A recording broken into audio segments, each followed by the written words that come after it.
now just one sleep away. It is, of course, the coronation of King Charles. It will be an historic event filled with all the pomp, the pageantry and the global gossip that Britain can muster and can't it muster gossip. And while the UK prepares to watch their new King and Queen wave to cheering crowds... He's done it again. Prince Harry, the Duke of Sussex, the guy who says he's all about truth and kindness, is back at it, microphone in hand, ready to tell us how to live. This time, he was at the Clinton Global Initiative in New York City. He wanted to talk about keeping kids safe online. Sounds good, right? Maybe even great, but not for me. Not when the guy talking about protecting kids online seems to forget how much his own family has been hurt by the media. What a crybaby, I thought, as I watched him talk about online hate. He just doesn't get it. It's the long-standing sibling rivalries that will draw the most attention. Well, that's genuinely what I really care about. What Kate is wearing and where Harry is sitting.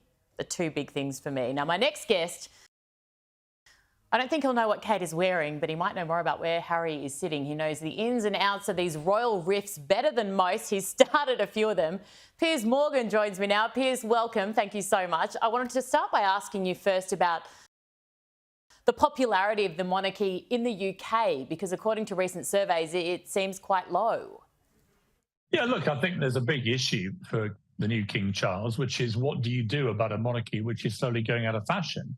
It's not helped, of course, by the behaviour of his son, Prince Harry, who's been throwing a flamethrower at the royal family and the monarchy now for several years and caused real damage, especially with young people who I think were already perhaps thinking, well, what is the point of a monarchy in the modern era? And now they have two young members of the royal family, Meghan and Harry, torching the thing every 2 minutes. So I think that's been a real issue, not just in the UK, but also, of course, in places like Australia, which have been thinking about whether to go republic.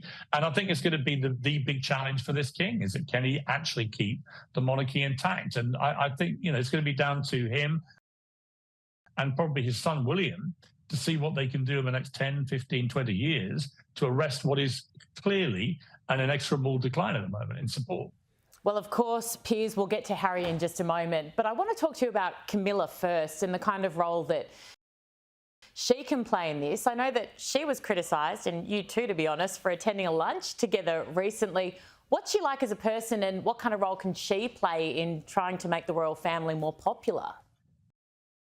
Yeah, I was at a nice lunch with her before Christmas. Everyone was, of course, enraged. I mean, God, if having lunch with me is a problem, you're in real trouble, Molan. But I've always known her really well. She comes from the next door village to mine down in East Sussex on the south coast. She's from Plumpton, I'm from Newark. They're about a mile apart. We grew up in very similar background and circumstances, really. Hers slightly more privileged, as to be said. But we always got on really well. We had that connection. And whenever I've met her, we've always had a good time, good laugh. She's very down to earth, good sense of humour. Been through an incredible amount of hostility and abuse, of course, after the whole business with Diana and the three of them and three of us in this marriage and everything that we all know about, of course. But she's come through it with a maxim of never complain, never explain, rarely be heard speaking in public. The same maxim the Queen Mother had, that the Queen had, and it's such a powerful and successful formula to be a popular member of the royal family, because you can see what's happened to the popularity of Meghan and Harry. The more they've yapped, the more unpopular they've got. So Camilla, I think, offers a rock of stability in Charles's life, and that's going to be hugely important for him as he now takes on this extraordinarily difficult role of following his mother, the greatest of all monarchs, the longest reigning of all monarchs. And he may only have, 10, 20 years to do that and to make his mark and to transform the monarchy into a modern way. Not easy, but Camilla will be a hugely important part of that process for him. She's been his absolute rock now for a long time. Yeah, I, for the life of me, can't even understand why Harry is going. I'm guessing Netflix may be one of the reasons, or the second edition of his amazing book, but given he hates the institution so passionately, what on earth is he doing there? That's a great question. What is he doing there? I think he's a snivelling little rat, to be honest, to be skulking back in to watch his father's coronation, given the damage he's done the royal family, the monarchy itself, his father, trashing him in that book. She's got a brass neck, frankly. And my understanding from the royal family, I've spoken to quite a few of them recently, none of them really want him to be there. None of them are looking forward to catching up with old Harry after the way he's torched all the family.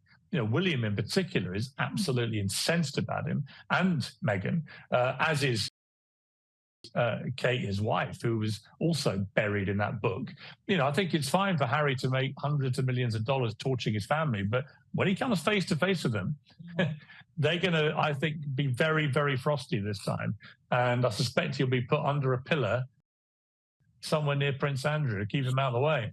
Well, even from William's perspective, I mean, you look at the book and you think, OK, Harry, you want to tell your story, that's your right to do, go for gold. But did he have to get nasty, and particularly about his brother balding and things like that? I mean, will William even acknowledge him or speak to him there?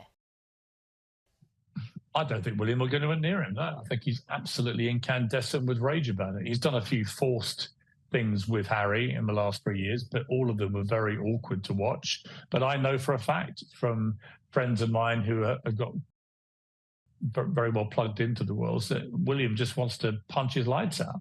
He's not the only one. A lot of the family are very, very angry about what Harry and his wife have done.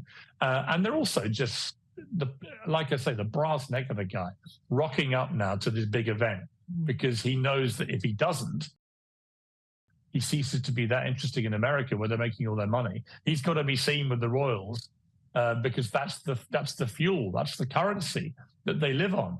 But imagine if that was one of your family trashing all of you all day. I was thinking this, I said to my sons, I've got 3 sons in my 20s, one of you lot did this to my family. This is the same guy who's made money by talking about his family's problems, making them look like bad guys, and yet there he was on a big stage telling us how to be nice online.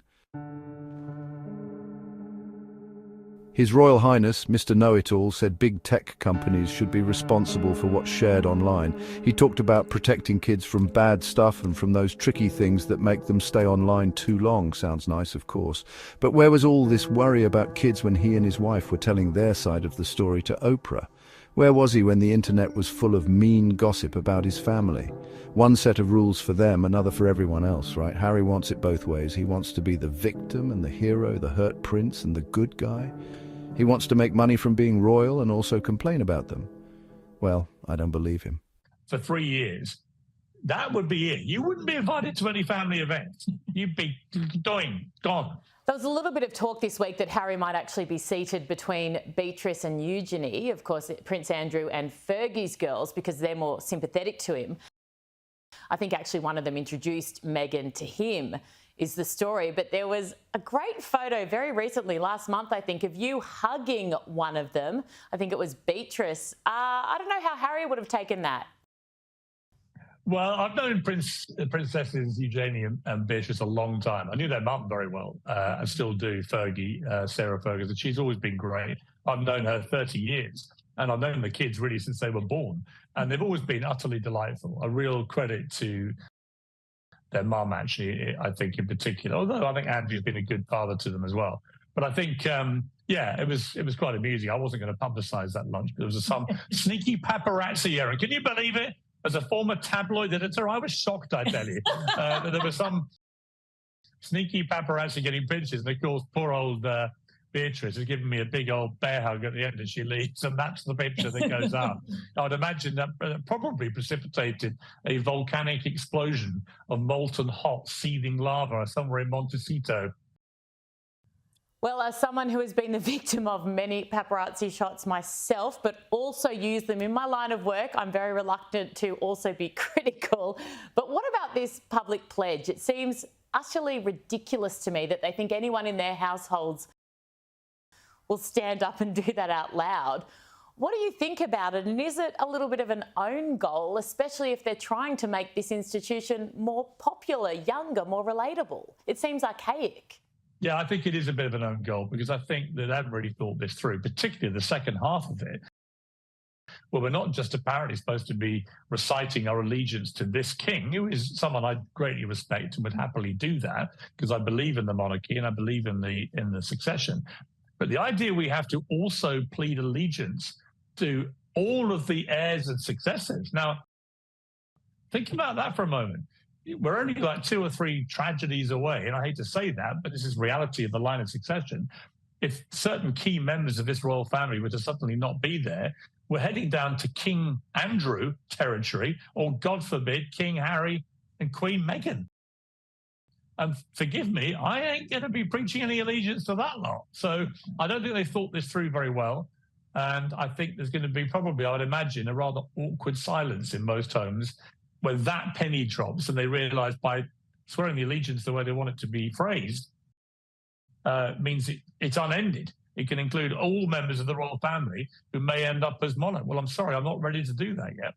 Piers, before we finish, if you were given a minute, say, to pitch to Australia as to why they should remain as part of the monarchy instead of becoming a republic, which is highly likely, a lot of people say inevitable, what would you say to the people of Australia?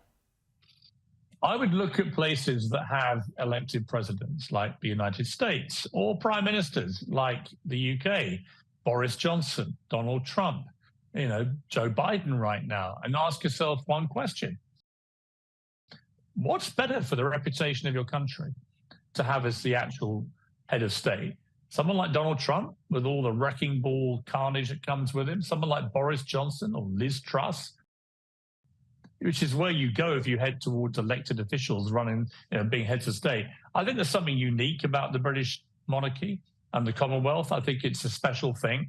And I think that we get rid of it you've got to think very carefully before you get rid of it about what you're losing. Because I was reared a monarchist, reared a fan of the royal family. But I would just remind people, remember in the middle of the COVID pandemic when everyone was really terrified and thousands of people were dying every day. And the Queen went on and gave a 4-minute address. That's all she said. But in one fell swoop, she managed to calm everyone down. She was the nation's, and indeed everywhere in the Commonwealth, a comfort blanket in an incredibly difficult moment. That's really the point of the monarchy. That and all the pomp and pageantry of these huge events and the tourism it attracts, they pretty much pay for themselves. It's not really about money, the argument. It's about this argument whether you want them as head of state or not. And I simply say, well, if you think about the alternative, it ain't always what it's cracked up to be. And there's something rather soothing about the continuity, I find anyway, of a royal family, albeit they're not elected. But sometimes that's a better thing, as we saw with the Queen. It was probably the greatest unelected official the world has ever seen.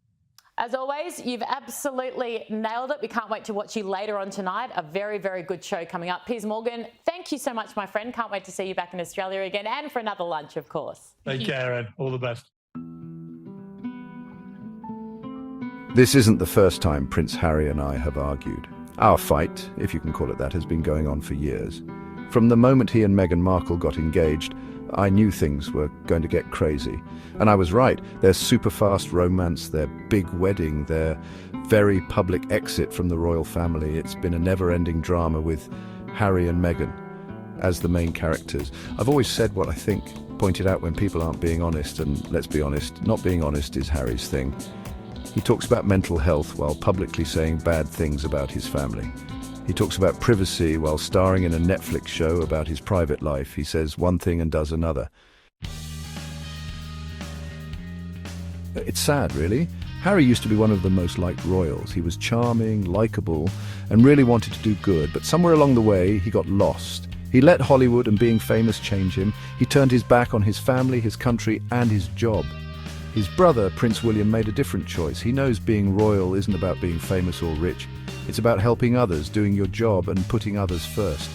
It's about being a good example, a symbol of hope when things are tough. William understands. Harry, I don't think he ever will.